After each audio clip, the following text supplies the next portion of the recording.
André Berkoff est comme les pandas, il est rare et précieux. D'ailleurs, il ressemble de plus en plus à un panda, les yeux mi-clos, caressants, ronronnants. Mais il faut toujours se méfier du panda qui dort, ses coups de griffe n'en sont que plus redoutables. Pif, paf. Paf aussi comme le PAF, le paysage audiovisuel français, dont Berkoff est une des figures emblématiques depuis 40 ans, longévité exceptionnelle. C'est qu'il a la calvitie juvénile, des références solides, un sens aiguisé de la répartie et une voix inimitable, un peu rauque, un peu éraillée, un peu traînante. À la radio, c'est la voix qui compte, elle doit être radiophonique. Capter l'auditeur et le retenir, comme Scheherazade avec le sultan. Si son histoire lasse le sultan, quick, elle passe à la trappe. Le sultan, c'est le public. Berkoff a trouvé le secret pour le retenir. Des questions mordantes, des sujets clivants, des invités dissidents. Du haut de ses 80 ans, il a ringardisé les jeunes cons de France Inter. France Inter, c'est Radio Paris en 1940. Vous vous rappelez? Radio Paris ment, Radio Paris est allemand. Fredonné par Pierre Dac. Eh bien aujourd'hui, c'est Radio Paris ment, Radio Paris est migrant.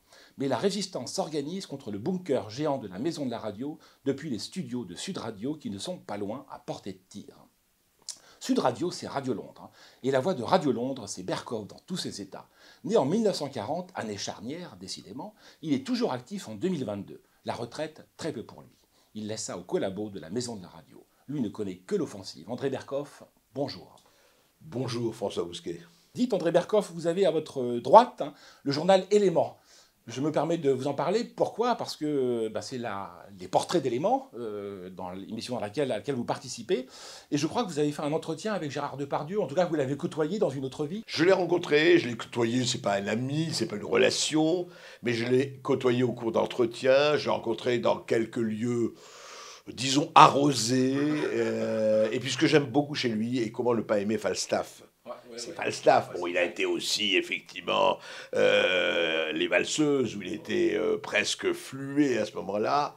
Mais Depardieu, ce que j'aime beaucoup chez lui, et ça ne vous étonnera pas, c'est qu'il est rebrousse-poil. C'est pas quelqu'un qui marche dans les passages cloutés, c'est pas quelqu'un qui obéit aux balises, ce n'est pas quelqu'un qui accepte effectivement de se plier aux doxa, aux normes, etc., au correct sur toutes ses formes. Voilà. Qu'on peut palmer Depardieu. Et puis ce que j'aime bien, c'est qu'il est capable du meilleur comme du pire dans le cinéma. Il a fait des films ringards et il a fait des chefs-d'œuvre. Et c'est un grand, voilà, c'est, allez, on peut le dire, je ne sais pas si c'est le dernier monstre sacré, j'espère qu'il y en aura d'autres, mais c'est un des derniers aujourd'hui. Oui, partage votre avis à 100%. Vive Gérard Depardieu. J'évoquais Radio Londres, Radio Paris, etc.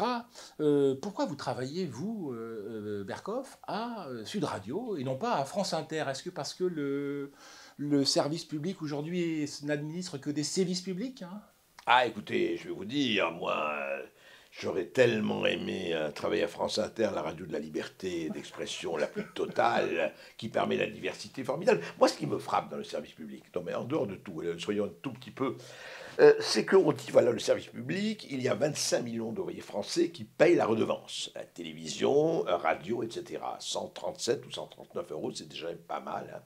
Vous savez, c'est ce qu'on demandait si vous ne portiez pas le masque, d'ailleurs. Vous avez remarqué, voilà. Vous portez le masque sur vous, vous ne le portez pas sous le nez, 135 euros, mais vous portez le masque partout sur la tête. Pour le service public, c'est la même somme. Sauf que on l'aurait aimé, enfin ça me paraît la moindre chose, que ce mot de diversité dont ils se repaissent, dont ils ont effectivement plein la bouche du matin au soir, ils ne l'appliquent absolument pas dans leur programmation. Je veux dire, tous les animateurs, pratiquement, il y en a de bons, de talentueux et tout, mais sont tous du même côté. Or, la France est composée, on ne peut pas dire, enfin, le contraire, d'opinions diverses, de gens extrêmement divers, de gens aux croyances, aux opinions politiques, aux directions les plus variées. Pourquoi on ne le retrouve pas dans les radios de service public ou la télévision de service public? C'est la moindre des choses. À partir du moment où je paye ma redevance, j'ai envie de retrouver des gens qui, en tout cas, sont proches de moi. Ah non, non, non, si vous n'êtes pas dans le camp du bien, si vous n'êtes pas effectivement dans la secte des bobos gauchos les plus affirmés, si vous n'avez pas l'étiquette qu'il faut, le bon de commande qu'il faut, ah ben vous n'êtes plus en tête de gondole, mon cher, vous êtes en queue de gondole, voilà. Et ça, c'est pas possible. On ne peut pas, ce n'est plus le service public, c'est le public à mon service. Exact, très bonne formule. Du reste, c'est une exploitation, enfin un usage dévoyé de la parité. Parce que la seule parité qui compte, moi je m'en fous que les gens soient blonds, peroxydés, des hommes, des femmes, des noirs, peu importe, des gros, des petits. C'est le clivage politique, hein. La parité est d'abord politique, hein. La- Or, elle n'est jamais représentée. Non, mais la parité d'abord, je veux dire, elle est d'abord dans quoi?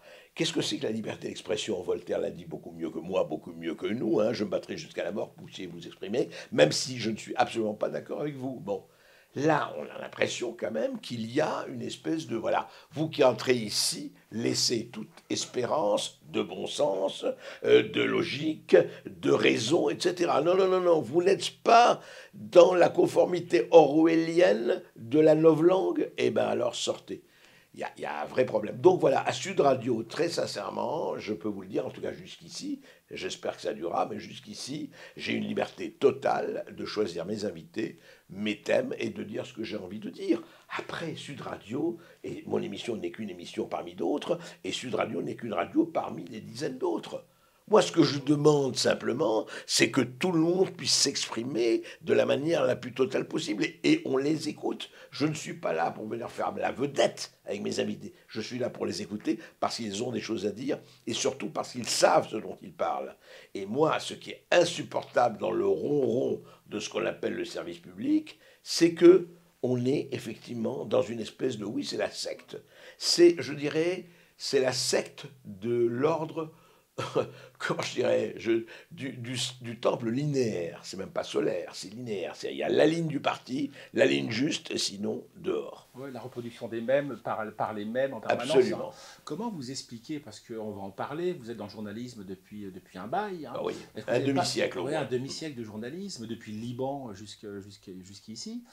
Est-ce que vous n'avez pas l'impression que la liberté de ton, même, je parle même pas de la liberté d'expression, la liberté de ton, l'insolence, l'anticonformisme, hein, est devenue de plus en plus la portion congrue que c'est réduit à peau de chagrin dans les médias, ce que j'appelle les médias centraux? Oui, oui, oui, non seulement pour de chagrin, mais je dirais presque l'ennemi à combattre.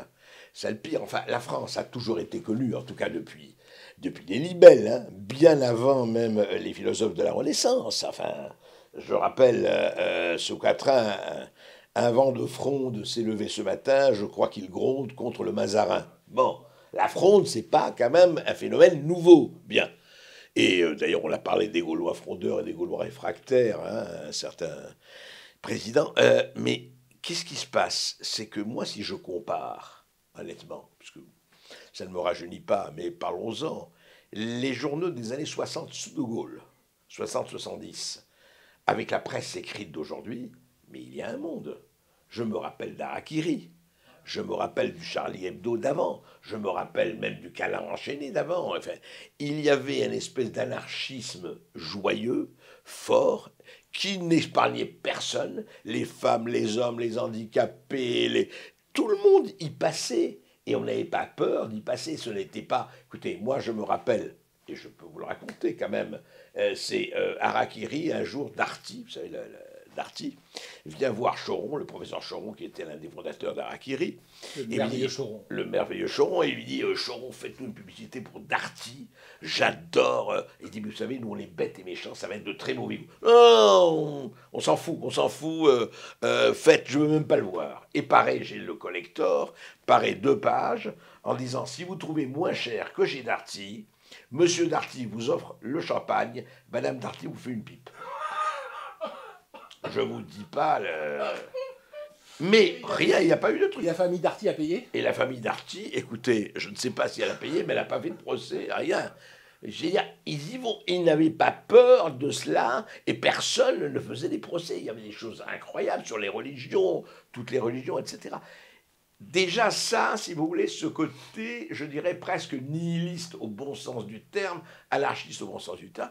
Aujourd'hui, vous auriez 57 associations, la chambre correctionnelle vous tombe sur le paletot, vous avez 500 procès et vous êtes mort, puisque, on l'a compris, il fallait frapper au portefeuille, on vous ruine.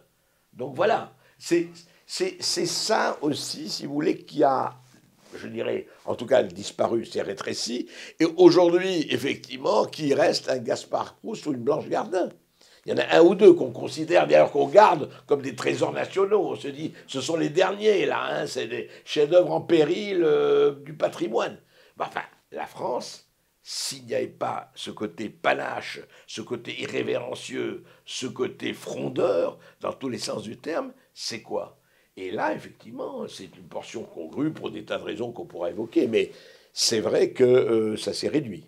Et le plus terrible pour moi, ce n'est pas le problème de droite et de la gauche, des opinions de droite et gauche, c'est le problème de l'irrespect. C'est ça, c'est le problème de l'esprit critique. C'est le problème de l'esprit qui n'a pas peur de bousculer, de dire que le roi est nu. Et vous savez, c'est un Américain qui a dit ça, mais ça aurait pu être un Français, qui disait, et moi ça est resté ma devise, c'est un hippie américain qui avait dit, c'est avec les vaches sacrées qu'on fait les meilleurs steaks tartare. Et je suis tout à fait d'accord. Gisbert ou Kerouac ou que sais-je. Je crois que c'est non Jerry Rubin, vous savez, un des ouais. types des hippies là, des années. Mais alors on finirait par regretter l'ORTF. Hein. Ah ben, écoutez, l'ORTF... La liberté de l'ORTF. Absolument, mais absolument. Et rappelez-vous les grandes émissions de l'ORTF. Ouais, ouais. Alors, effectivement, c'était la voix de la France. De Gaulle a vu la ligne rouge, Perfit avec la ligne rouge, les ministres de l'information. Avec... Mais que sur des sujets minuscules. Mais exactement. Mais tout le reste, culturellement, mais écoutez, d'ailleurs, il n'y a que comparer qu'avec les émissions de Pollack, des années 80 même, enfin, etc. Le foutoir merveilleux. Mais voilà, et puis ça y allait, et puis il y avait l'extrême droite, l'extrême gauche, les trucs, les anarchistes, et puis ça discutait. Non, non, aujourd'hui, attention, attention, il y a les organes, on regarde, les organes de surveillance, la police. C'est-à-dire, en fait, je crois qu'ils se sont tous mis à lire Orwell, mais en le lisant à l'envers, en disant il faut appliquer absolument, voilà, le ministère, la novlangue, etc. Ça va marcher. C'est le Minivers, hein, le ministère de la vérité. Le ministère de la vérité, oui, exactement. Qui réécrit en permanence le passé. Voilà. Chez Orwell. Ouais. Voilà. Vous avez raison, c'est un éloge. Hein. Voilà. Et vous savez, c'est Jean Paulhan dans Les Fleurs de Tarbes, il avait dit, et c'était il y a une cinquantaine d'années plus, aujourd'hui, les mots ont changé de sens et les sens de mots. Et je crois que c'est vraiment ça. Il l'avait écrit il y a plus de 50, 60 ans. Mais c'est ça, à un moment donné, parce que tout le monde cite la phrase de Camus, vous savez, changer les mots, c'est... Enfin, ajouter au malheur du monde, c'est pas la citation exacte, mais bon. Mais ce qui est quand même extraordinaire, il y a ce travail sur les mots, c'est-à-dire on les diminue, bien sûr, plus vous les diminuez, moins on pense. Il faut penser avec des mots, on ne pense pas autrement. Et puis, deuxièmement, surtout pas mettre les mots MOTS sur les mots MAUX. Surtout pas. Surtout circuler, il n'y a rien à voir. Ça me fait plaisir que vous citiez Jean Paulhan, grand directeur de la NRF, quand la NRF était, enfin, elle le reste encore. Voilà. Il reste encore une grande maison, même si c'est une maison de plus en plus commerciale. Je ne voudrais pas donner un ton sinistre à notre entretien sur cette liberté d'expression. J'ai la cinquantaine passée, j'ai connu Timissi Oara en 1989, première guerre du Golfe, 1990. J'ai connu, ayant travaillé avec des Serbes, les guerres de l'ex-Yougoslavie, seconde guerre du Golfe, 2003, mais j'ai l'impression que je n'ai jamais rien vu de tel que la guerre en Ukraine. C'est un bombardement médiatique, c'est comme disait Galtier-Boissière et puis les fondateurs du Canard enchaîné en 14-18, hein, c'est bombes et bobards du matin au soir. Oui, c'est le bourrage de crâne, le fameux bourrage de crâne, que le Crapouillou va reprendre et que le Canard aussi. Absolument. Est-ce que vous n'avez pas ce sentiment-là aussi que c'est un tapis de bombes du matin au soir? Oui, mais je crois, alors je vais vous dire, François, je ne crois pas que ce soit si nouveau que ça. Et je crois qu'il faut prendre ça avec peut-être un peu de distance, même sur le moment, on est effectivement soit indigné, soit étonné, soit choqué par tout cela. Vous savez, moi je me suis mis à lire, là, j'étais pas encore né, loin de là, mais si vous regardez la presse de 14-18, on racontait comment les enfants mangeaient les mains des petits garçons qui faisaient bouillir. C'est pas nouveau, hein. C'est-à-dire que si vous voulez, il y a toujours eu, et je pense qu'on pourrait remonter à beaucoup plus avant. Alors évidemment, avec les réseaux sociaux, avec les images, avec la télévision, ça prend une ampleur formidable. Et évidemment, et je sais, vous pensez à certains événements récents en Ukraine et ailleurs. Bon, cela dit, vous savez, il faut contrebalancer. C'est-à-dire, il y a ça, effectivement, oui, il faut être très très attentif. Et puis il y a, rappelez-vous, que, pour parler non pas de la Russie, mais de l'URSS, rappelez-vous que quand on osait parler des camps de travail en URSS, on était une hyène dactylographe, un dictateur trotskiste, ou pire encore. Bon, c'est-à-dire qu'il y a deux choses. Il y a les mensonges par omission, on cache, et on peut cacher. Quand même, il y a eu 100 millions de morts, et je ne parle pas de Pol Pot, et je ne parle pas de Mao, et Hitler, etc. Enfin, bon. Et à l'époque, évidemment, il n'y avait pas la technologie que nous avons aujourd'hui, mais je crois, moi, que c'est hélas, une constante, et que la guerre de l'information, on le sait aujourd'hui, est devenue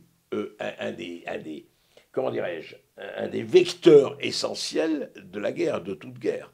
Donc c'est évidemment qu'à partir du moment où Poutine envahissait l'Ukraine, même si c'était en partie, mais il l'envahissait, il y a y avoir toute une espèce de guerre qui s'est passée parce que là, et ça nous amène loin, Russie, États-Unis, le dollar, le rouble, etc. Vous savez que j'avais rêvé... Le panier de monnaie que...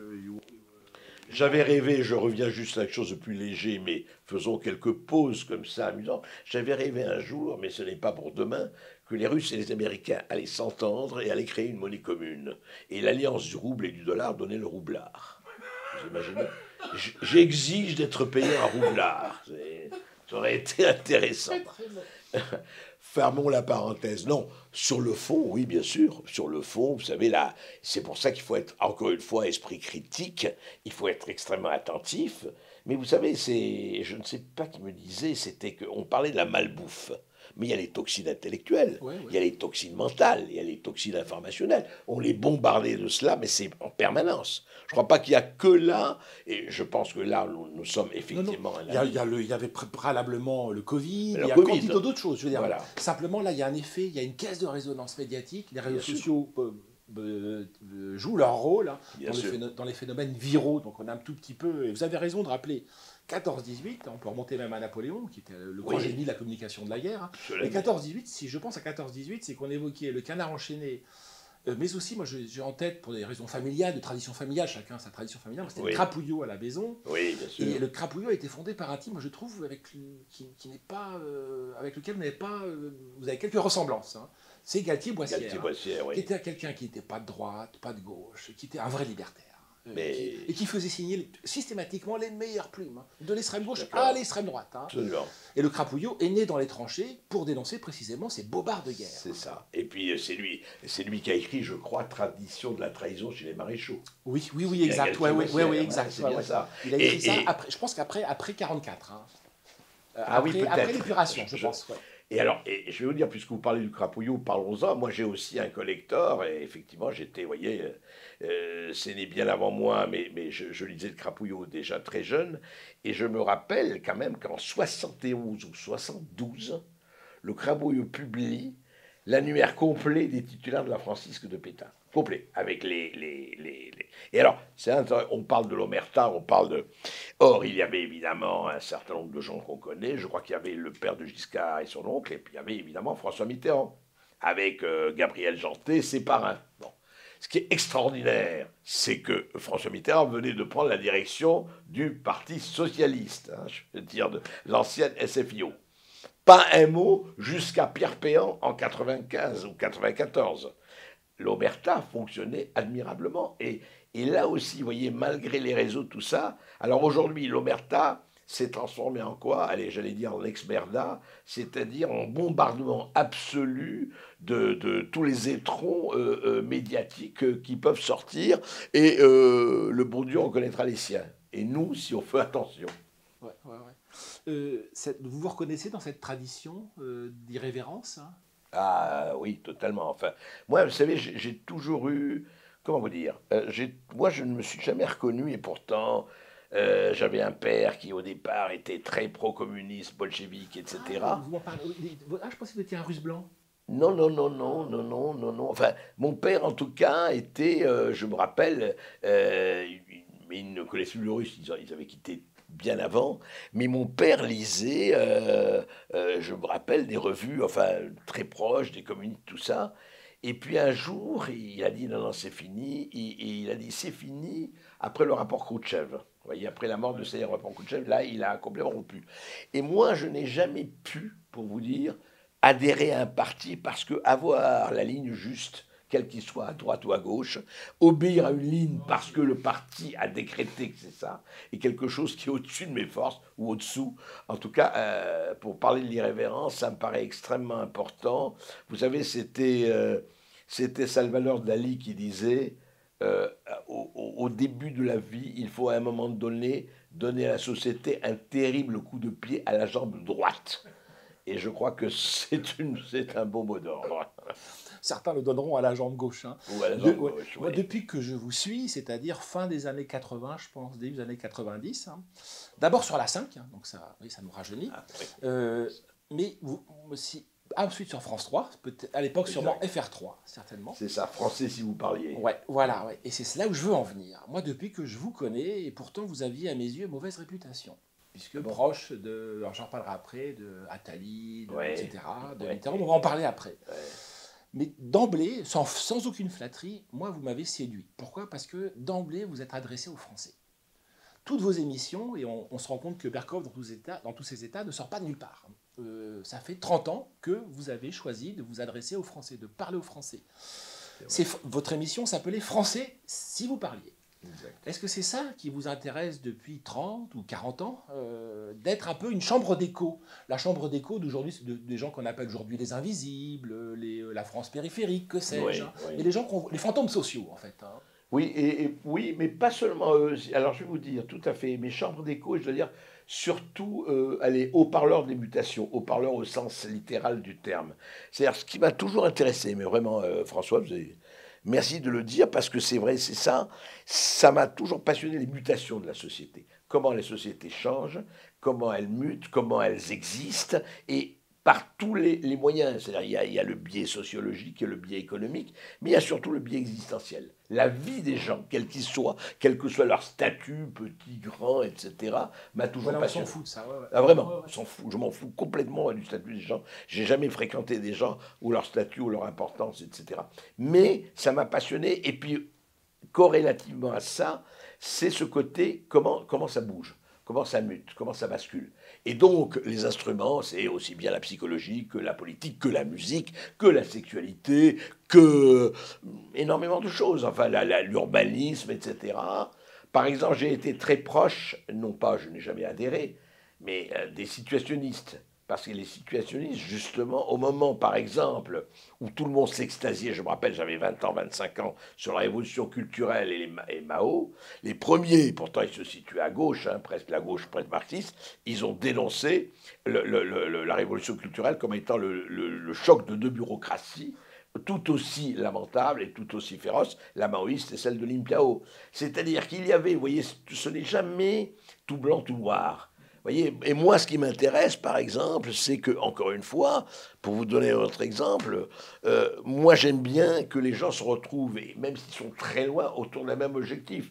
Je pense à un certain colonel de Gaulle qui se retrouve à Londres avec 3 pelés juifs et 10 maurassiens, Ouais, ouais, c'est antisémites. ça, ouais. Ouais, Non, c'est mais ça. je veux dire, Ouais, bon, vous savez ce que Vergès me disait, c'est que Ouais. quand il rejoint Londres, c'était fascinant. Il n'y avait que des juifs et des antisémites. Hein. oui, c'est ça. L'extrême gauche, si on veut, mais les juifs n'étaient pas Oui, l'extrême oui, gauche. mais Hein. enfin, non. Et non, l'extrême mais- droite. Et Vergès, des métis eurasiatiques, Voilà. des Vergès au milieu. Quoi. Voilà, c'est-à-dire qu'on peut, mais comme aujourd'hui, excusez-moi, moi je trouve par exemple, il y a une communiste qui fait un formidable travail, c'est Madame Assassi de la commission d'enquête du Sénat sur McKinsey, avec un sénateur républicain, Bazin. Bon, et ben voilà, ils travaillent ensemble. Je ne vais pas commencer à regarder leur étiquette en disant ah, celui-là il est de gauche, celui-là il est de droite, mais je m'en fous. Est-ce qu'il fait du bon boulot et c'est pas du bon boulot? Est-ce qu'un éditeur fait du bon boulot en publiant telle ou telle personne? Est-ce qu'un menuisier fait du bon boulot? Je veux dire, c'est Voilà, et qu'est-ce pas, que de, ça pas veut de dire? sectarisme. Hein. Pas Pas de aucun sectarisme. sectarisme. Ouais. Cela dit, dans la question, la droite a ses défauts, le cynisme, que sais-je. Hein, Oui, en tout oui. cas, la droite d'argent,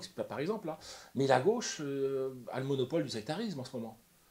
Même si ça ne m'empêche pas de lire des auteurs de gauche, de m'entendre avec des gens de Non, gauche, la question n'est pas là. Ouais. Mais il n'empêche, il y a un côté religieux. Oui, mais alors, et je vais vous dire, il faut voir de quoi on parle aujourd'hui. Hein, là, on ne va pas reprendre l'histoire de la gauche. Aujourd'hui, la gauche politique, elle est où? Elle est, bon, il y a encore Mélenchon, etc. Mais ça ne veut plus rien dire. Regardez, les gens, c'est très intéressant. Moi, je crois que vraiment, je ne dis pas que la gauche et la droite, ça n'existe plus, mais pratiquement, ces notions sont en lambeaux. Je m'explique. La droite, c'était quoi? C'était un certain aristocratisme. Si on parle de la droite littéraire, on le connaît, vous connaissez ça aussi bien que moi, mieux que moi. C'était une pose, c'était la manière de camper une attitude au monde, etc., la tradition, tout ça. La gauche, c'était le progressisme, le bien, le peuple et tout ça. À partir du moment où la gauche politique a quitté le peuple sans laisser d'adresse, à partir du moment où la droite et la gauche se sont retrouvées dans une certaine manière de gérer, je parle du monde moderne, et de s'accorder complètement là-dessus. Enfin, Mitterrand, au bout d'un an, pas de 2 ans, le grand tournant, c'est pas 4-23, c'est 4-22. La pause dans les réformes. Il faut quand même se rappeler ça, et j'ai écrit Caton à ce moment-là de la Reconquête. Enfin bon, ce que je veux dire de la Reconquête, 40 ans avant Zemmour, c'était assez rigolo ça. Enfin bon. Mais la chose intéressante, c'est que vraiment, je trouve aujourd'hui, et c'est fascinant, hein, c'est pour ça que moi je ne dis pas, ah, c'était mieux avant, moins bien avant. C'est autrement. C'est autrement. C'est-à-dire aujourd'hui, le basculement du monde, pour passer à juste un moment à ça, c'est le monde multipolaire. Ce que, justement, vous parlez de la guerre en Ukraine, ce que c'est en train de générer, qui est encore plus fascinant que les fake news, etc., c'est le basculement vers peut-être un empire monétaire, Rousseau, Sino, etc., face au dollar, tout ça. C'est-à-dire qu'on sent qu'il y a un problème d'identité qui est posé, un problème de nation qui est posé. Trump n'est pas arrivé par hasard à un moment donné, et d'ailleurs, je pense qu'en novembre, les Républicains vont reprendre le Sénat et la Chambre des représentants pour passer là. Donc, le problème, il est posé là déjà, c'est-à-dire que, au fond, où j'habite, c'est quoi mon appartenance? Et ça, c'était des notions au départ, on disait, oui, oui, c'est des notions de droite. Et effectivement, la gauche ayant laissé le peuple vaquer à ses occupations, même je dirais à son inoccupation, à son chômage, eh bien il s'est passé ce qui s'est passé. Moi, je veux dire, chaque fois qu'on parle de ça, j'ai dit, expliquez-moi pourquoi aujourd'hui ce qu'on appelle les ouvriers votent d'abord au Front National ou à Rassemblement National. Ou Trump. Alors vous parlez de la France périphérique, la France des oubliés, voilà. Et moi je l'ai vu quand je suis allé aux États-Unis suivre la campagne de Trump pendant un moment. C'était très simple. La côte ouest et la côte est, la Californie, New York et compagnie étaient tout à fait démocrates et plus que démocrates. L'Amérique des oubliés au milieu, ben ils étaient Trump parce que Trump leur parlait autrement. Voilà. C'est donc si vous voulez encore une fois, ce qui est intéressant, c'est que si vous regardez et dans l'histoire, etc., c'est qu'à un moment donné, les gens qui font, les gens qui modèlent, les gens qui font une action échappent à ces étiquettes et disent, écoutez, voilà, on va faire ça, pour le meilleur et pour le pire, hein, il y a eu tout.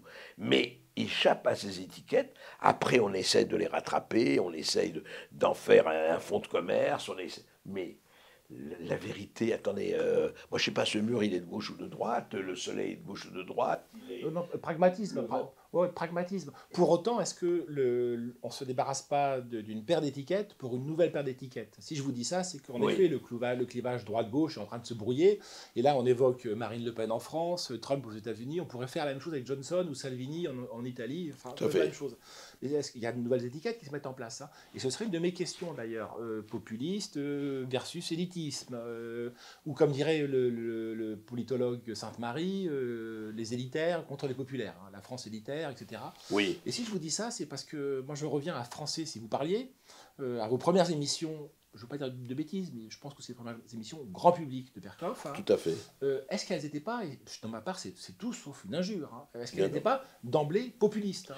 C'est-à-dire qu'on est au cœur du populisme. Oui, enfin, elle s'adressait à absolument tout le monde. Absolument. Bah, vous savez, quand vous faites de la télévision, et même moi ce qui me passionnait, je vais remonter à la liberté d'expression, mais tout se mêle, c'est très intéressant. Parce que, par exemple, j'ai vu une émission qui s'était intitulée « J'ai même rencontré des chômeurs heureux ». Déjà, le goût de la provocation. Et on avait rencontré un chômeur authentique, je vous assure, je me rappelle, j'ai dû l'extraire très vite parce que il y avait des syndicalistes, il y avait tout. Et le chômeur là qui était là, il dit oui, ça se passe très bien, je travaille au noir, très bien, il dit bravo. Et il dit, vous savez, je viens de faire moi j'ai gagné pas mal de petit argent sympathique. Il dit, qu'est-ce que vous avez fait? Ah ben il dit, j'ai repeint les murs de la maison du directeur de la NPE. l'ex-Pôle Au black, emploi. hein. Au black, Oh, oui. mais bien sûr, au black. Et là, ça a failli très mal tourner. Les syndicalistes voulaient lui casser la gueule. J'ai dû le faire exfiltrer par une porte dérobée. Mais on y parlait. Et par exemple, pour vous montrer à quel point nous étions donc 92, 93. Et c'était dans la journée. Donc c'était pas à minuit, 2 heures du matin. J'ai fait des émissions, pour vous donner par exemple, sur le sadomasochisme. J'ai fait des émissions sur des couples. Je me rappelle, c'est un journaliste, un de mes journalistes avait proposé ça. Mari avec enfant, il disait, ah oui, voilà, j'ai rencontré un homme, ben, j'ai quitté ma femme pour un homme. Et une femme qui disait, j'ai quitté mon mari pour une femme. Alors je me rappelle, je lui dis, mais tu es fou, jamais les gens viendront à la télévision à visage découvert parler de ça. Oui, ça m'intéresse, tout m'intéresse. Ouais, tout, ouais. Eh bien, les gens sont venus, ils sont parlé des Français moyens. T'es pas des intellectuels ou des universitaires, pas du tout. C'est ça qui est... Et c'est là où j'ai compris, et c'est là où vraiment, c'est pour ça que je vous remercie de parler de ça, j'ai compris que arrêtez avec ces clivages imbéciles. Vous aviez dans la France dites périphériques, dites de profondeur, des conduites qui étaient des conduites hétérodoxes complètes. Ce n'était pas réservé à la bourgeoisie décadente, etc. À tort ou à raison. Donc voilà, c'est vrai que tout m'intéressait, Ouais, que ce et soit ça économique traverse et toutes autre. les classes sociales, hein. Pardon ? Ça traverse toutes les classes sociales. Totalement. On le voit aujourd'hui, il suffit de regarder l'électorat, enfin la sociologie de l'électorat de Marine Le Pen. On voit également des comportements qui sont Absolument. qui sembleraient curieux. Il doit y avoir des gens, je ne sais pas, moi, trans ou j'en sais rien, Évidemment. mais enfin bon, voilà. Donc, je ne dis pas que c'est bien ou pas bien, moi je ne faisais aucun jugement moral. Je disais simplement, voilà, il y a quelque chose qui se passe, et mon approche a toujours été sans étiquette aucune. Je ne recevais pas quelqu'un en et fonction André, de cela. de leur tendre le micro. Ben, bien C'est sûr, de Absolument. FR3 à Sud Radio. absolument, absolument. Et je reçois, comme vous le savez, beaucoup d'auditeurs appellent, Ouais, etc. ouais, c'est pour ça que moi le fil rouge, je trouve, de votre carrière, radio, enfin, de télévision, parce qu'il y a d'autres carrières. On va parler des autres vies de Berkoff, hein. Vous avez connu beaucoup, beaucoup de monde, hein. C'est même assez impressionnant, je dois dire, hein. Quels sont les hommes qui vous ont le plus marqué? Première question. Et puis ensuite, quels sont les hommes politiques? Parce que vous en avez connu également un paquet. François Mitterrand, François Hollande, sûrement Sarkozy, j'imagine. Oui, pas Mais très aussi, bien, mais oui. mais Trump, hein, parce que vous avez été un des premiers journalistes français, je pense, à interviewer Trump candidat. Oui, Trump candidat, absolument. Quels sont les animaux, les personnages, les figures, hein, qui vous ont le plus... Alors, je vais peut-être vous poser la question plus tard, mais je vais vous décevoir.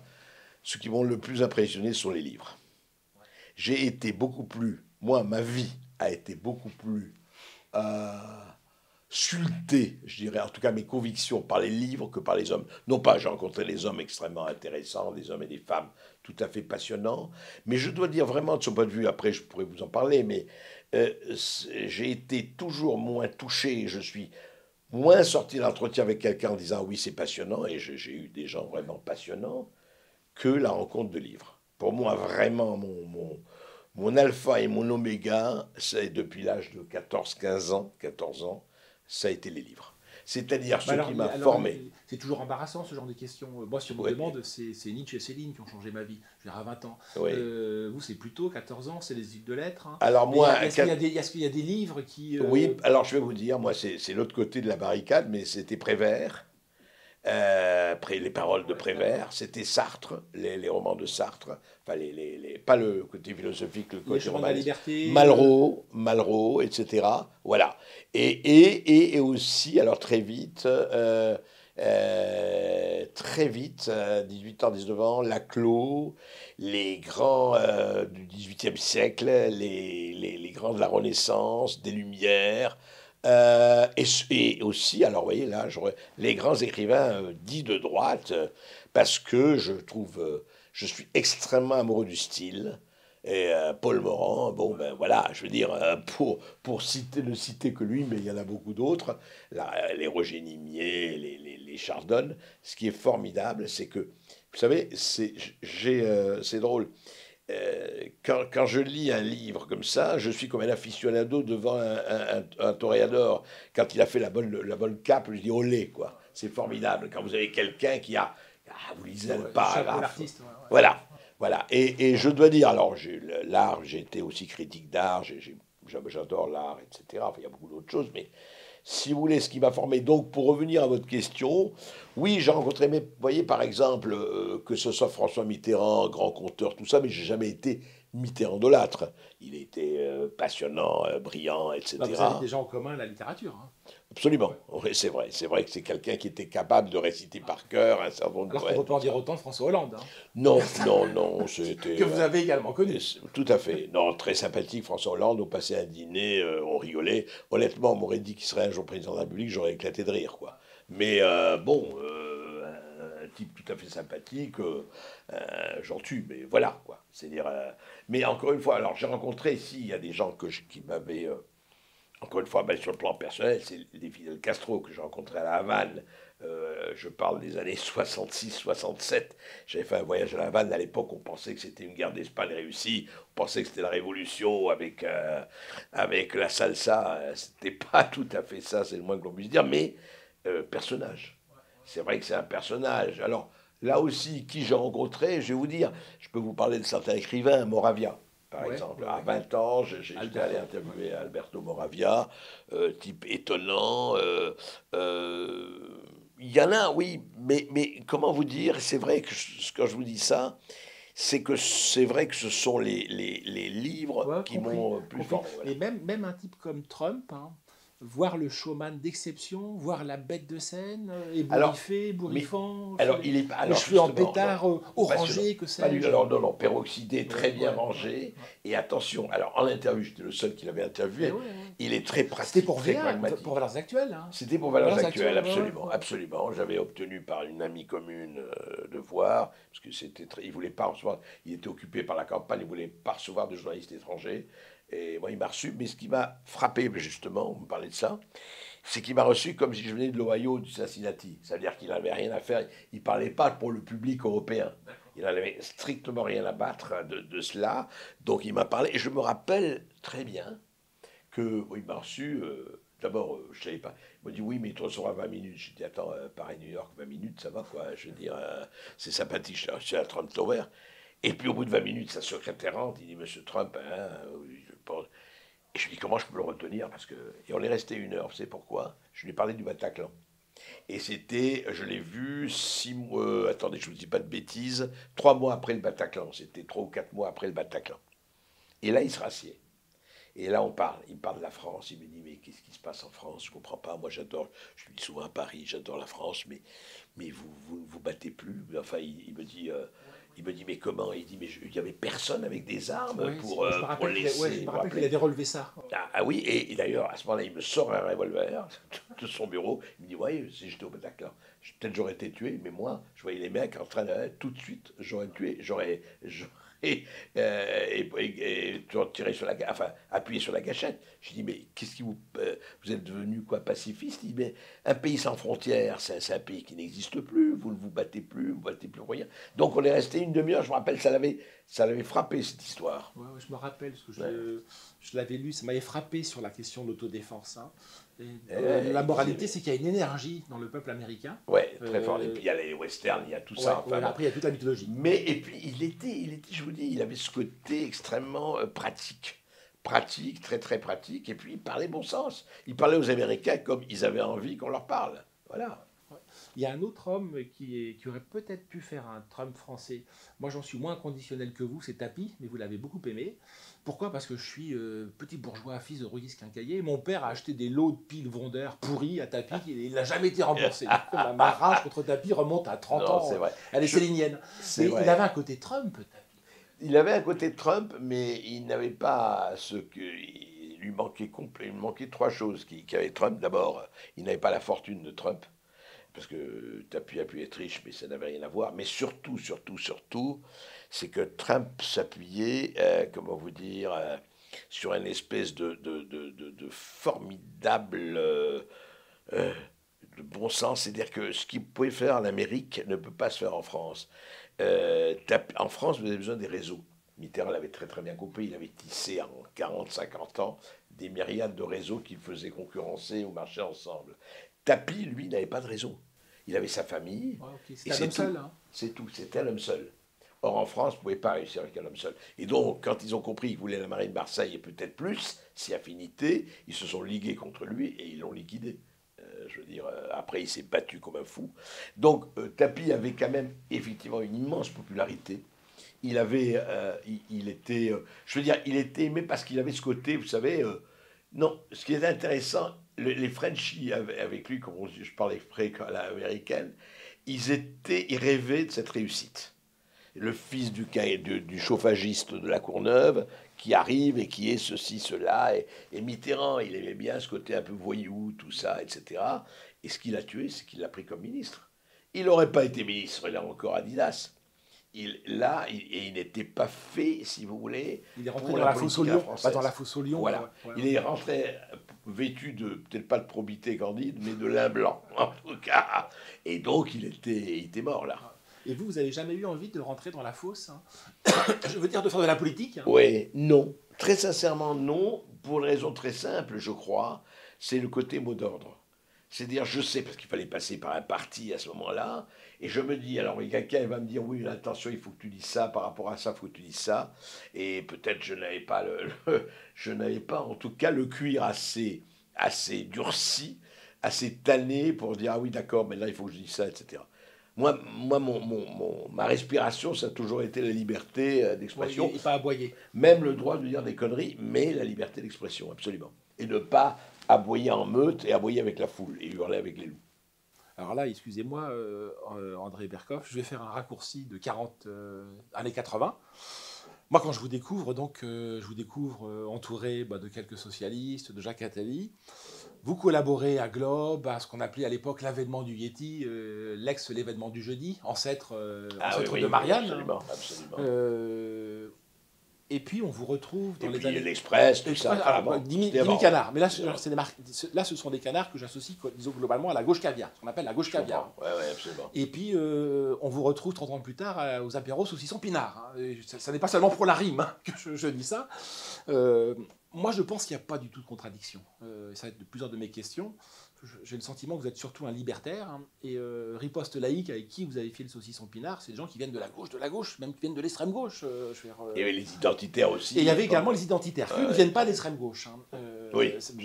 Je connais mieux. Mais Cassin et Riposte laïque venaient de la gauche. Cassin vient de l'extrême gauche, voilà. Et comme vous, je trouve. Hein, et on a l'impression qu'au contraire, il y a une continuité entre la gauche caviar, ce que vous n'étiez pas, c'est pour la formule, je veux dire, et le saucisson pinard, parce que vous n'êtes pas non plus seulement, je veux dire, et pas pour la rime, hein, c'est que vous êtes une gauche libertaire qui aimait, à l'époque, hein, qui aimait le plaisir, hein, qui aimait la jouissance, qui aimait la vie. Vous parliez de Laclos, vous parliez du XVIIIe siècle, hein, le siècle de la jouissance, du plaisir. Hein.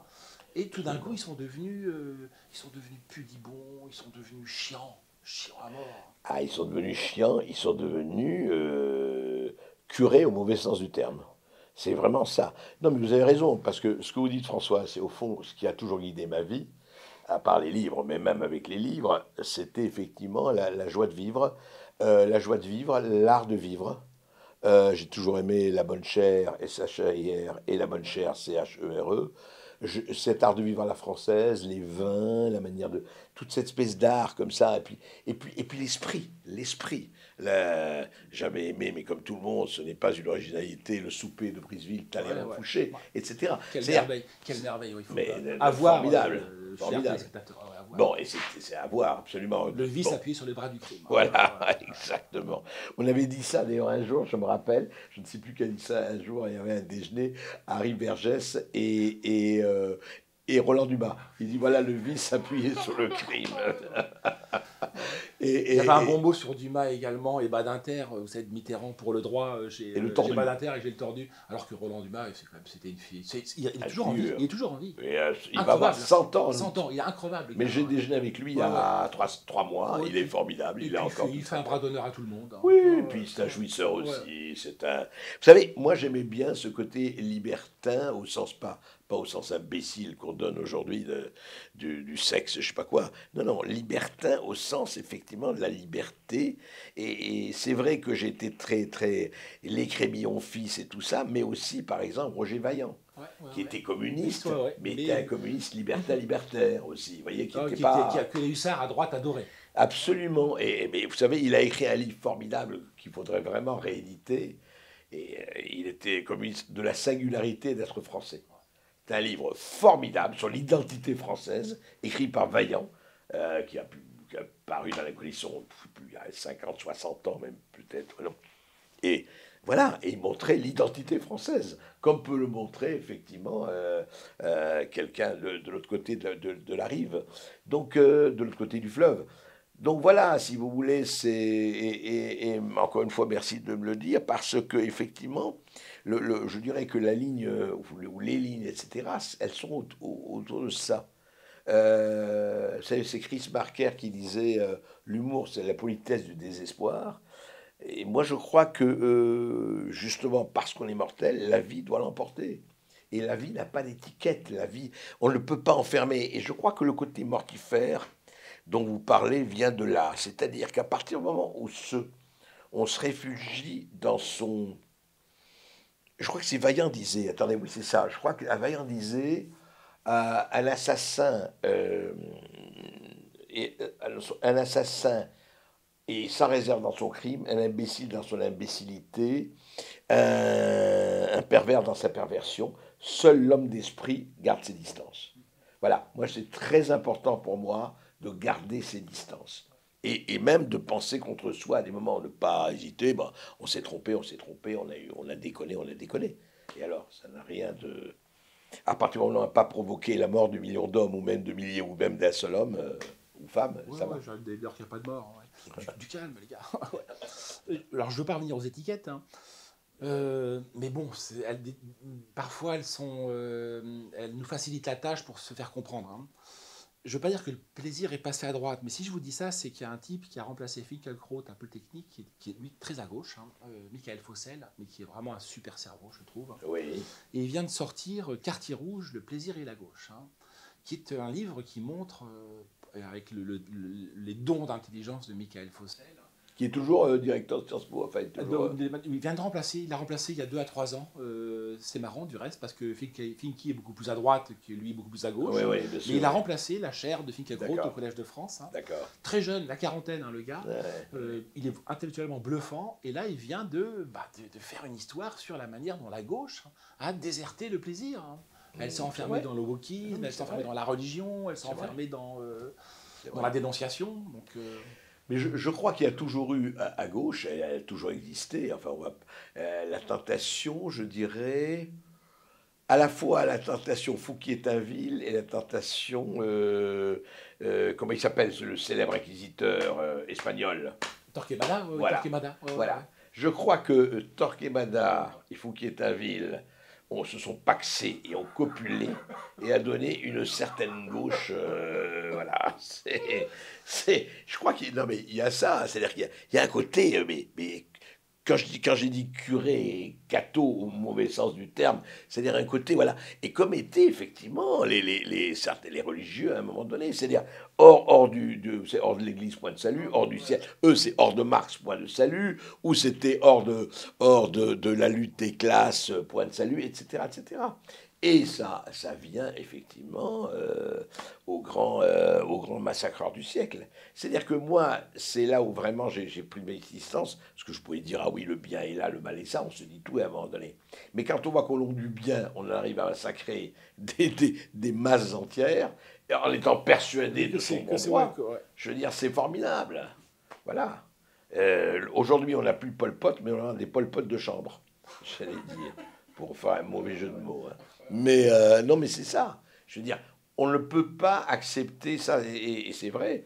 Et je crois que, alors, effectivement, parce que Mirabeau disait la révolution a été faite par des voluptueux. Vous savez, donc effectivement, je ne sais pas si la révolution a été faite par voluptueux. On pourrait dire que les voluptueux n'ont pas duré. Mirabeau, ni même du reste de Danton. Ni même Danton, voilà. Ceux-là, ils ont été supprimés. Voilà. Et parce que le voluptueux qui aime le plaisir n'aura pas une envie de charcuter énorme. On voit très bien ce qui se passe chez les intégristes, quels qu'ils soient, chez Daesh et compagnie. Enfin, la tradition de l'égorgement et tout ça. Mais ce sont des gens qui, effectivement... parce que le plaisir, au sens riche du terme, implique le respect de l'autre, implique l'estime de l'autre. Vous n'êtes pas là pour le charcuter, vous êtes là au contraire pour lui donner du plaisir, dans tous les sens du terme. Partager un bon repas, boire un bon vin, etc. Mais est-ce qu'il ne faudrait pas faire, parce que j'ai l'impression qu'on le perd un peu, cette notion, qu'on perd un peu cette notion de plaisir, est-ce qu'il ne faudrait pas faire, Onfray fait l'éducation du goût, l'université populaire, est-ce qu'il ne faudrait pas faire une éducation au plaisir, hein, je crois. Rappeler aux gens l'importance du plaisir. Absolument.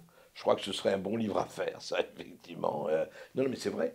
C'est vrai, il faudra pas, dire aux gens le bonheur de cela, parce que ça devient presque un péché. Enfin, il faut cacher cela. Il faut masquer maintenant, quoi. On ne rendrait pas ce coupable. Hein. Oui, absolument, absolument. Et on revient, vous savez, on revient quand même à une certaine église. Le péché, c'est le péché, attention, le péché de chair, etc. Ou le péché, ou même la gourmandise, rappelez-vous. Les péchés capitaux, il y a quand même ça. Mais non! Non, la gourmandise, je vous assure que c'est pas mal. Enfin, attention, c'est pas mal. Il ne faut pas que ça devienne de l'obésité ou de la boulimie, j'en sais rien. Bien sûr, enfin bon, voilà. Non, mais on est d'accord. Je crois qu'il y a eu une formidable régression absolument à tous ces points de vue. Là, on parlait de liberté, on parlait de tout cela.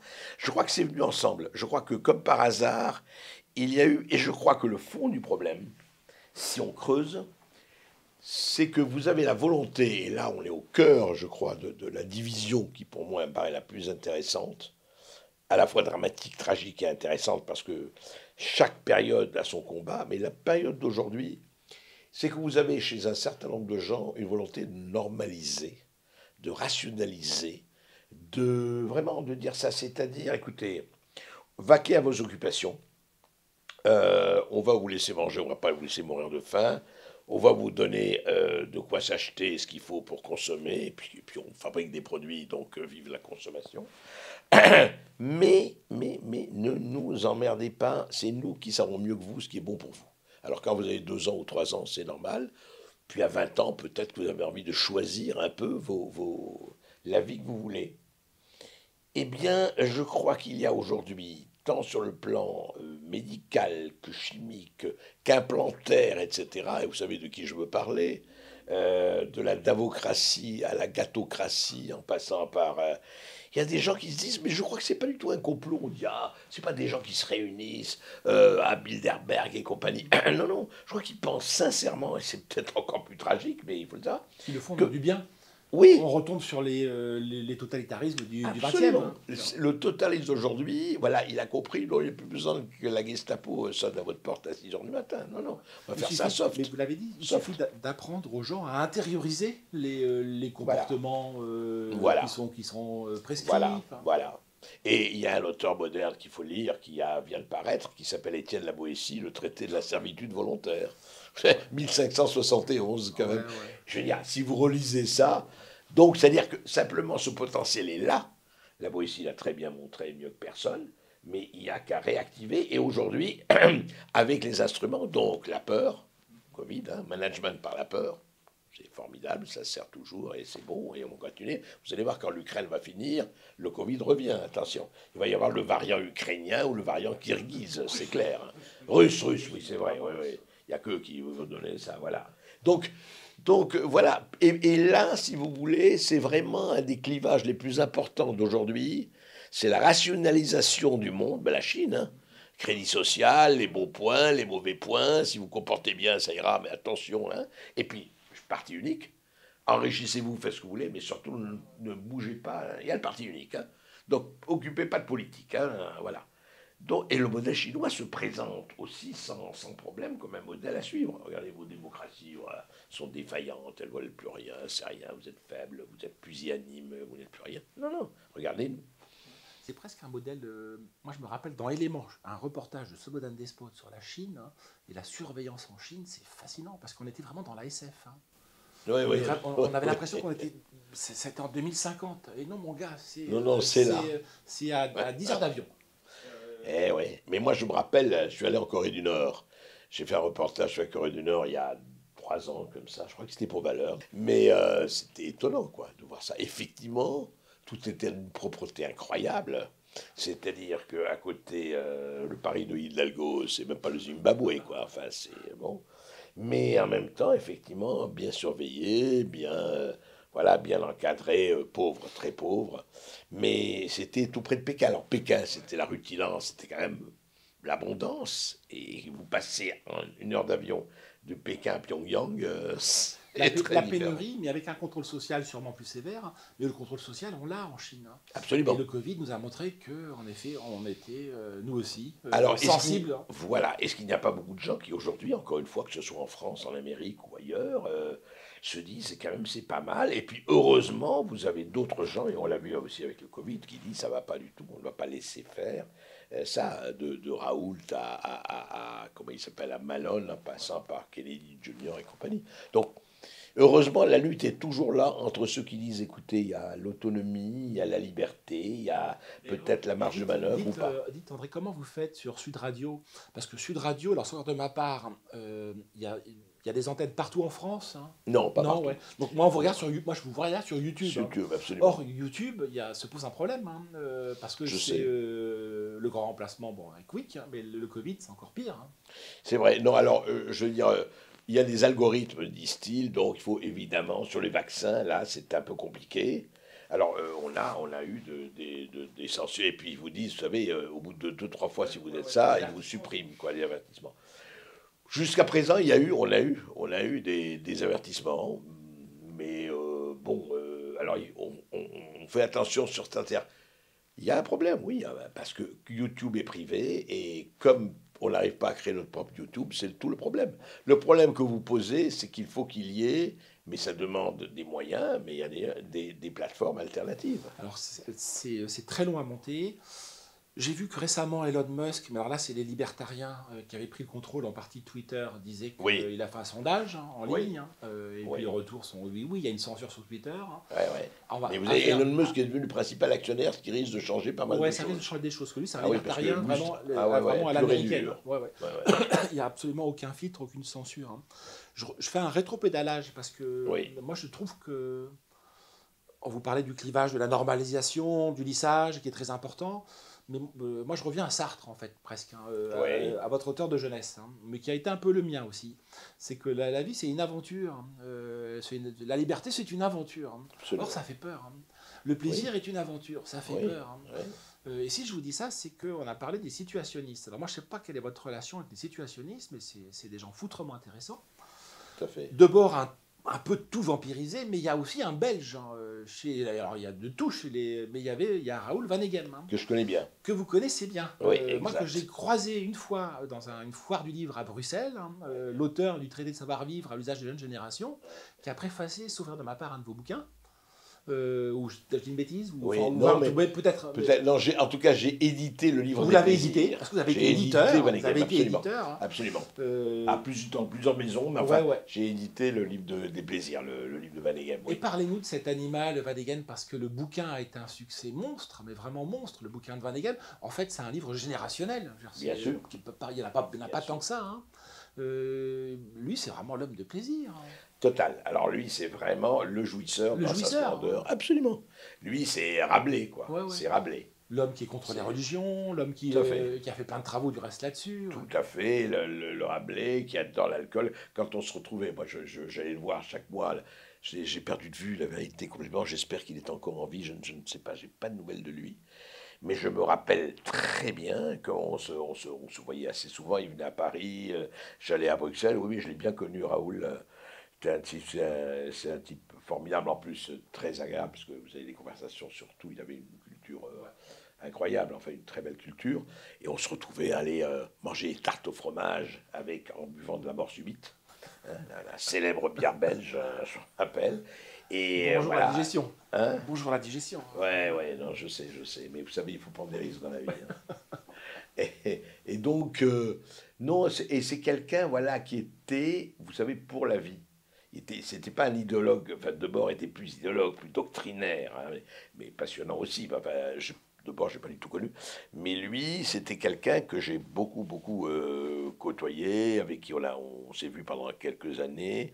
Et voilà, lui fait partie de ces gens que j'aime à fréquenter parce que, si vous voulez, on parle esprit, on parle bouffe, on parle de tout cela. Vous savez, et comment dirais-je, La vie, l'intensité de la vie, je ne comprends pas qu'on puisse négliger l'intensité de la vie, où qu'elle soit. Il y a des gens qui le retrouvent des héros dans le risque, la guerre, etc. D'autres aussi qui le retrouvent dans la guérison, dans les soins, dans l'altruisme et tout. Chacun a sa manière de vivre. Mais ce que je ne comprends pas, c'est l'enfermement, je veux dire. C'est ça. Et là, vive l'ouverture. Alors, pas l'ouverture à tout, pas l'accès. L'ouverture, c'est pas la maison de passe. L'ouverture, c'est simplement de se dire, est-ce que quelque chose là, il y a quelque chose avec qui je peux me conjuguer, qui peut m'apporter quelque chose, à qui je peux apporter quelque chose, etc. Mais Vaneigem, c'était vraiment ça, comme vous dites. On retrouve le fil rouge, quoi. Ouais, ouais, le plaisir. Hein. Et alors là, moi je comprends pas, dans l'homme de plaisir que vous êtes, c'est vos pseudonymes. Hein. Alors les plus jeunes spectateurs, ils connaissent pas ces livres-là. Ah non. Mais là, on est dans des succès de librairie monstrueux, parce que vous avez été éditeur, journaliste, vous le demeurez, mais aussi écrivain. Avec un paquet de livres. Oui, 46. Ouais, il y en a pas mal. Ouais. Et, mais vous aviez fait 2 énormes succès sous le pseudo de Caton. Alors Caton, c'était pas vraiment un homme de plaisir, surtout Caton l'ancien. C'était un type vraiment très intransigeant que j'aime beaucoup moi par égard, parce que s'il a un côté ce vieux romain, non, top, hop, mais peu de plaisir. Hein. Et racontez-nous un peu cette aventure, parce que c'était sous X. Moi je me rappelle, alors j'étais jeune, j'avais 15-16 ans je pense, hein, et mon père lisait Caton, il était content comme tous ces salauds de socialistes. Enfin, je veux dire, non, mais Caton, c'est intéressant parce que ça a été presque un détournement de commande. Je m'explique. C'est-à-dire qu'effectivement, je voyais souvent Attali et on discutait. Et j'avais fait, alors il faut se rappeler, j'avais fait un autre livre qui avait extrêmement bien marché. Et là, j'étais chez directeur littéraire chez Pierre Belfond, c'est l'éditeur Pierre Belfond. Et j'ai fait un bouquin qui s'appelait 180 jours de Mitterrand sous le pseudonyme de Philippe de Comines. C'était en 77. Pourquoi je vous raconte ça? Parce que c'est intéressant de voir aussi les fortunes de ce genre de livre. 4-5 ans avant. Hein, 6 ans, oui, 6 ans avant. 6 ans avant. Et en fait, en 78, c'est les élections législatives. Et tout le monde pensait que la gauche allait prendre le pouvoir. La gauche était déjà Mitterrand, bien sûr, le Parti socialiste. Et que la gauche allait donc, et qu'il y aurait une cohabitation, un gouvernement Mitterrand sous Giscard. Et un jour, mon éditeur, la Belfond, me dit: qu'est-ce que tu penses si on faisait un livre qui s'appellerait Les 180 jours de Mitterrand? Ah, j'ai dit, oui, mais tu veux dire, ah, oui, j'ai dit, voilà, 6 mois de gouvernement Mitterrand au pouvoir. Je vous raconte ça parce que c'est très lié. Ah, j'ai dit, pourquoi pas, et je m'y suis mis, et on l'a écrit, enfin, je l'ai écrit en 15 jours, je me rappelle, avec une amie qui me donnait, ou des amis qui me donnaient quelques renseignements, parce que contrairement à ce qu'on croit, je ne fréquente pas le monde politique de façon du tout assidue. J'ai des rencontres, mais je ne suis pas du tout, je ne baigne pas dans le monde politique. J'ai jamais été journaliste politique au sens où je passe avec des voyages avec machin, des cocktails avec machin, ou des dîners avec machin, pas du tout. Ça m'a jamais, honnêtement, fortement intéressé. Et donc, on publie ça en août 77, au moment où vraiment on passait fin août 77. Et je me rappelle, je vous raconte ça parce que c'est très drôle, on fait le premier gouvernement Mitterrand, donc Mitterrand Premier ministre. Hein. Et je dois dire que j'étais assez content de moi parce que quand Mitterrand a été élu président et le premier gouvernement Mauroy, j'avais 50% des postes justes que j'avais prévus. Ah, bonne pioche, hein. Et j'ai fait la fortune de quelqu'un, je vous raconte qui, en rigolant. Donc on fait le truc avec mon éditeur, et puis on arrive au ministère de la Culture. Et il me dit, tiens, on va mettre Jacques Ralit, vous savez, le communiste. Je dis, non, on va mettre un copain, enfin je connais Jacques Lang. Il me dit, mais Jacques Lang, il était à Chaillot, mais ça n'intéresse personne, jamais Jacques Lang. Je dis, on met Jacques Lang, c'est pas très grave et c'est bien. Et on a mis Jacques Lang, et il me le dit lui-même, il me l'a dit, je suis sûr que Mitterrand, ça a joué. Enfin bon, même si ça n'a pas joué, mais c'était drôle. Et pourquoi je vous raconte ça? Alors, vous qui êtes éditeur, François, c'est les trucs de librairie, alors, on sort le bouquin, en un mois et demi, on vend 150 000 exemplaires. Pourquoi? Parce qu'il y avait ou la peur ou l'espoir que la gauche arrive au pouvoir. Qu'est-ce qui allait se passer? Alors, raconter un peu toutes les histoires, les hommes politiques. En revanche, ça, je connais bien. C'est-à-dire, je me documente beaucoup sur tout ça, c'était très drôle. Donc, alors, ça se passe et on vend vraiment en 3 ou 4 mois. Et puis, non, même pas 2 mois. Et arrive octobre, la chute du programme commun, la rupture avec les communistes et les radicaux de gauche, puisque c'était le programme commun. Et les ventes des livres, à un moment donné, on est arrivé à 7 000 par jour. 6 à 7 000 par jour, on est descendu à 50. Voilà. Et donc, 6 mois après, Attali me voit et me dit, ce serait pas mal, pourquoi on ne ferait pas un livre de politique-fiction encore, comme ça avait Mitterrand, il l'avait lu, il avait très impressionné. Il va y avoir les élections municipales. Et je lui ai dit, écoute, non, ça m'intéresse pas du tout. Franchement, refaire un livre de politique-fiction, ça va, on en a fait, je ne vais pas en faire 10. Et puis, mais ça m'a donné des idées. Je me dis, attends, qu'est-ce qu'on peut faire? Et puis je me dis, attends. Et là, on retrouve les situationnistes. Je m'explique. Il y avait eu un livre sous le nom pseudonyme de Censor. Je ne sais pas si vous vous rappelez de ça. Enfin, Ouais. qui était sorti en... Allez, 70, hein. Ouais, un truc comme ça. Ça s'appelait Véridique chance de sauver le capitalisme en Italie. Fait par un ami de Debord et Debord lui-même, Gianfranco Sanguinetti, qui se faisait passer pour un capitaliste italien qui expliquait pourquoi les capitalistes sont nuls et comment il fallait sauver le capitalisme. Et ça avait eu un succès fou en Italie. Il a été traduit en français. Et à ce moment-là, voilà. Et je me dis, mais voilà ce qu'il faut raconter. Un aristocrate, un giscardien pur jus, qui va dire, écoutez, c'est très simple. Effectivement, la droite a perdu le pouvoir, on s'est trompé. C'était, donc, je vous raconte, c'était 82, hein, Mitterrand est au pouvoir depuis un an et demi. Mais il n'y a aucun problème, la gauche va faire des conneries. Et surtout, la gauche va gérer le capitalisme aussi bien que nous, bien, et nous allons ramasser les morceaux parce qu'elle va se fracasser. Donc, je fais ça. Un an d'anonymat, 150 000 exemples. Enfin, je ne sais plus quoi, ça avait été un best-seller absolu. C'était chez Fayard à l'époque. Et tout le monde cherchait qui se cachait derrière Caton. Et le rigolo, quand même, je vais vous dire, c'est quand vous êtes à table à un dîner et qu'on parle de vous sans savoir que c'est vous. Ça, c'est un plaisir, quand même, qui n'est point négligeable, je dois dire. Et on me disait, oui, tel journaliste, ah, je sais qui c'est, Caton. Je dis, ah bon, ça m'intéresse, c'est qui? Ah ben, c'est Catherine Ney Albin Chalandon. Je dis, ah bon, pourquoi Catherine Ney Albin Chalandon? Bah, c'est très simple, enfin, réfléchissez. C'est avec rondeur. Catherine Ney, ça commence par quoi? Cat. Chalandon, ça finit par quoi? Oh, Caton. Ah ben oui, c'est vrai, oui, formidable. Ouais, si on est là, c'est sûr. Ouais. Des fins limiers.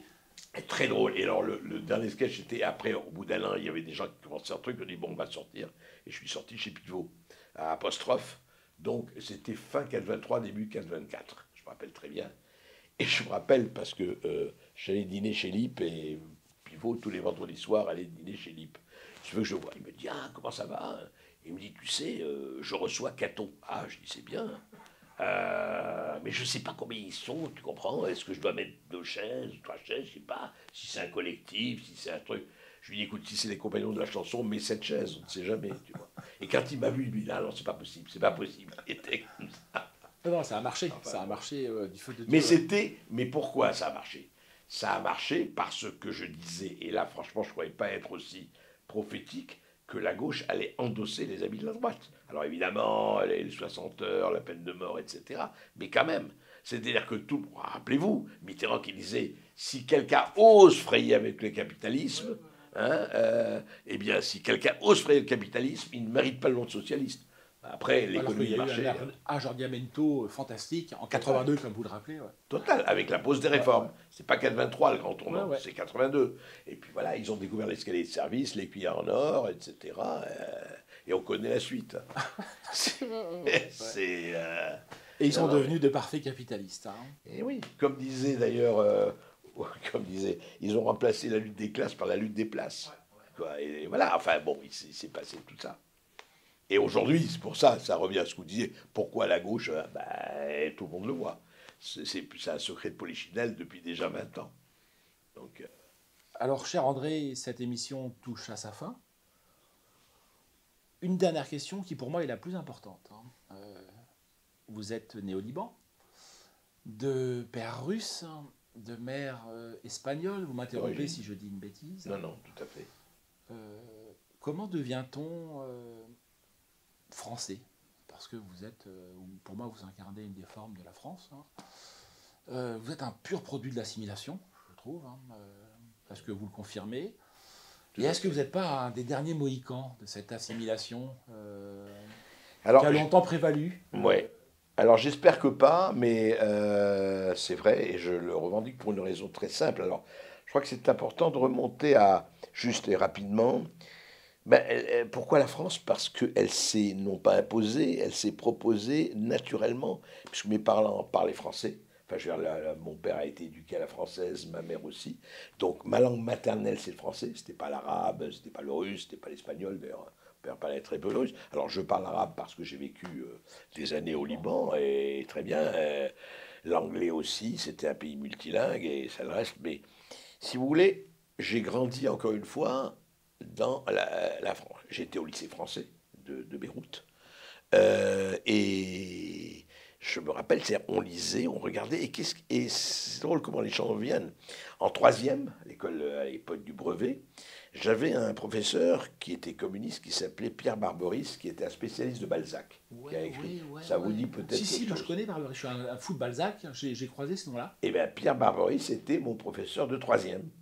Et je me rappelle qu'il m'a donné, lui, j'avais donc, je sais pas, 14 ans, il m'a donné, oui, 13-14 ans, le goût de la langue française, enfin le goût de la littérature, disons, très fortement, qui est resté, qui m'est resté. Et à l'époque, je me rappelle donc, il y avait deux choses qui jouaient. Pourquoi français, justement? À l'école des lettres, et là où j'étais, j'ai fait une licence de lettres, enfin j'ai fait 4 certificats de lettres qui servaient à rien, mais mes parents voulaient absolument que je fasse des diplômes. Moi, ce qui m'intéressait, c'était le journalisme.